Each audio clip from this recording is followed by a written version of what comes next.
So I'll cover the Cyberpunk story now, I guess. Cyberpunk 2077 is being developed by CD Projekt Red, if I could speak English. So yet again, that is CD Projekt Red. And on CD Projekt Red, they were doing whatever they could to avoid having to crunch to get the game out. However, it was also said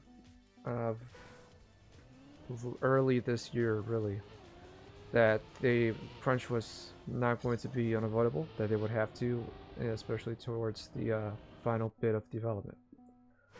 And, well, we are on the final bit of development, and the CEO's requiring that that they are able to get the game pushed out on time, which would require crunch. Now, to cover what crunch is, oh, there's a nice shortcut there. Okay. To cover what crunch is in a nutshell, is working overtime pretty much every day for a handful of weeks, if not longer, in order to get a game out on time. And there's a lot of developers and there's a lot of companies and publishers that go towards doing that in order to get their games out on time. And now the thing is that there are two ways to look at it. And one way is that there shouldn't be any crunch at all, ever, for any reason. And the second way to look at things is that there should be crunch, but the developers should be rewarded for it. And so, if you are a hardworking individual who loves what you do, you probably wouldn't mind putting overtime in. Now, that being said, overtime and crunch are not exactly the same thing. Overtime is something that you do for like a day or two, usually, unless there's an event going on, and in which case you have to perform a lot more overtime than usual. Crunch is like, no, it's something you gotta do for the next few weeks in order to get the game out. And I know that overworking can lead to mental issues, and it can make you not make the right decisions. It can lead to sloppy work, etc, etc, etc. So yes, definitely, if you are not mentally capable of the crunch, if you're not able to perform to that degree, then you probably should not work for a development team that will require crunch. But at the same time, to expect the entire industry to avoid crunch and treat it like taboo is also something that is not doable in my belief, in my thought process. The reason being is because, again, crunch is necessary. It's not something that anyone would enjoy, but you have to realize like the reason why it takes forever to get these games out. And one of the reasons why is because they're working on a humane schedule for the most part. And so, if you think about the time it takes for a development team to create a AAA game, it takes at least 2 years, and if not longer, 2 to 5 years tends to be this typical window for the development time. And you have to realize that for those 2 years, the company is bleeding money. And sure, they may have other games on the market, they may have their own store, their own shop, they may have some contracts, whatever, some contract work, some smaller gigs to keep the lights on. But for the most part, the company's bleeding money for a year or 2 or 3, however long it takes until the game comes out. And one way to stop that bleeding is by getting investors to invest in your game.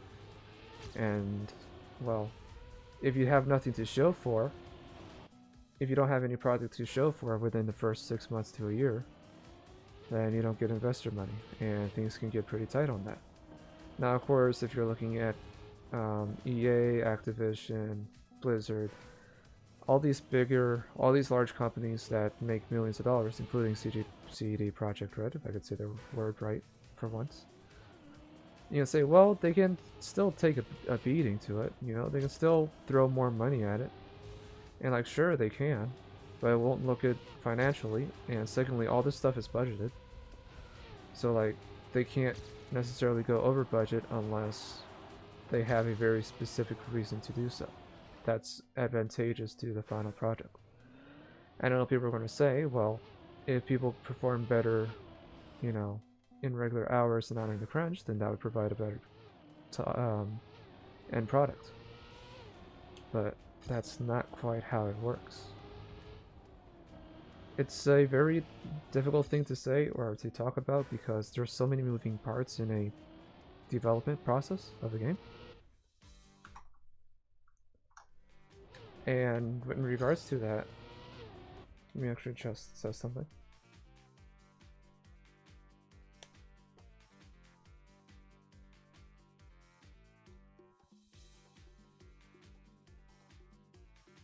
I have to test something real quick. You may hear me twice. We'll see. And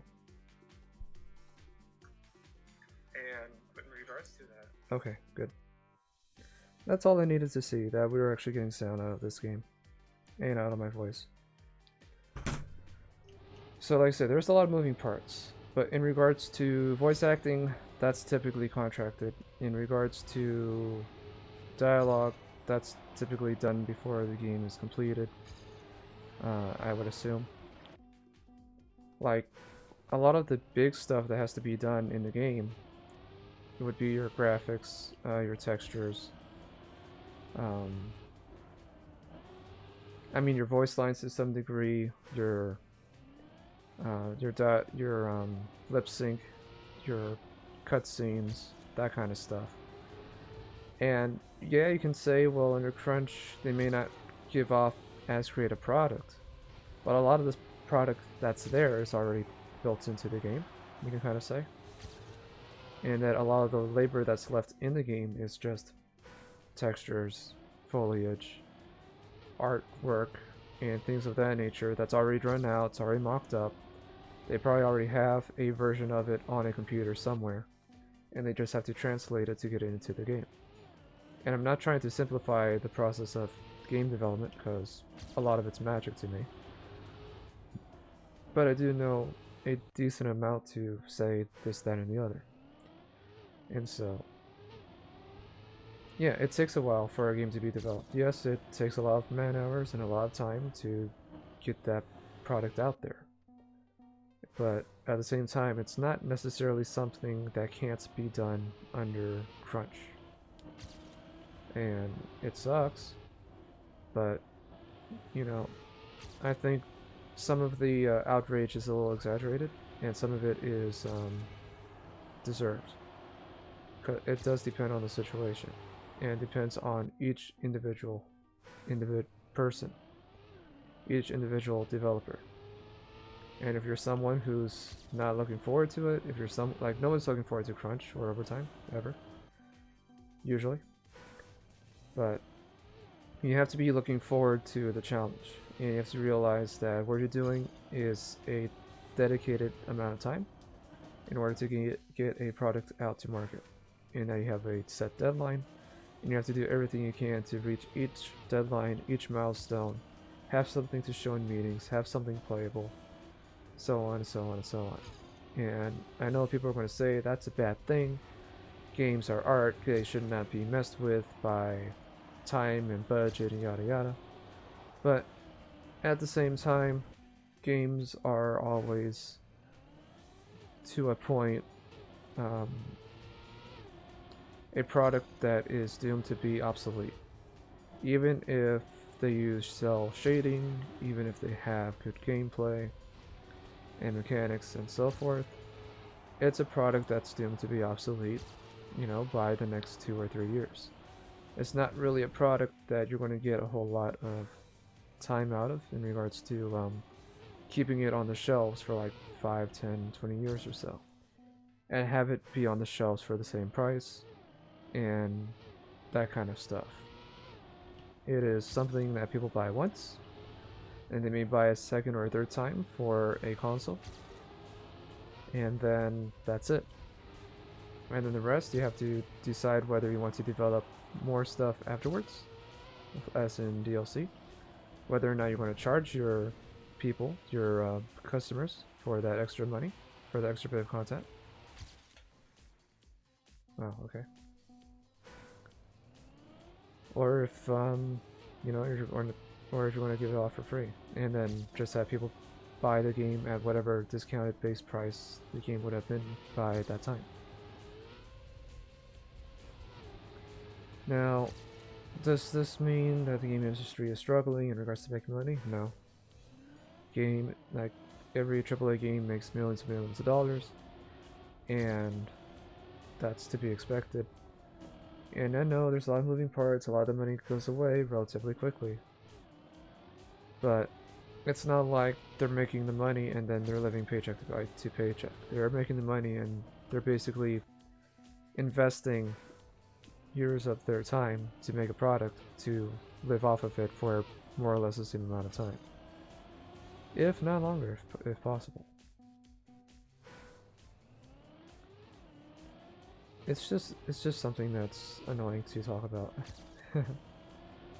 I mean, I understand people wanting to talk for developers and saying, oh, it's not fair, it's not fair. But at the same time, it's like, you're making something that has the same budget as, if not a slightly lower budget than a movie and a film. And your turn time is around the same amount of time as that. And then everything you're working with is in live action, so you have to develop every little bit of it. You have to go through countless sound files of dialogue to find out which cut the director wants to take. And then you have to hope that you don't have to retake anything else. You have to hope that there's nothing in the word terms of the dialogue or the story that would require any retakes to get the verbiage right. It's just a lot of moving parts, like I said. And to not expect overtime or a crunch to some degree in working like that is outright ridiculous. Unless you're working for a smaller team that has plenty of time to develop and they don't have such a high, you know, they can work with the tools that they have, and when it comes out, it comes out. Fine. But you're not going to see EA, Activision, Blizzard, or any other company fold to that because it doesn't make them look good. And you have to go with the people that are financing your endeavors. So if that means having to crunch out some extra hours for a month or two, you're going to have to crunch out some extra hours. And like I said, you're getting for the most part, you're getting compensated for it. That's where the gray area is. It's, do these companies, or are these companies compensating for that overtime? I mean, by law, legally, they would, at least in the United States. They would have to pay overtime. But then there also may be some additional financial gains, if you want to call it that, when the product is released. That's a no-go.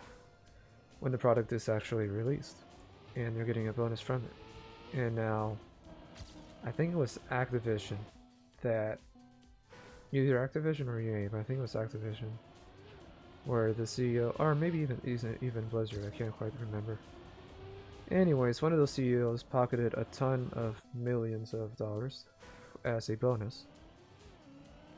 And then they don't report anything about the actual developers getting any bonus from it.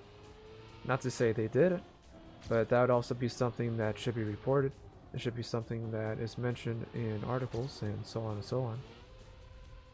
And I'm not sure why that gets ignored, because that, for me, that's the primary issue. If your developers aren't getting compensated and properly for their work, then yeah, we have a problem, because that does delve into legal matters, and you should never do that. In regards to the mental state of each individual, that is a case-by-case basis of each individual. And you can't just have a sweeping law or ground rule that you're never going to crunch because you're going to have 5 or 10 people, 5 or 10 developers that are not cut out for that kind of work.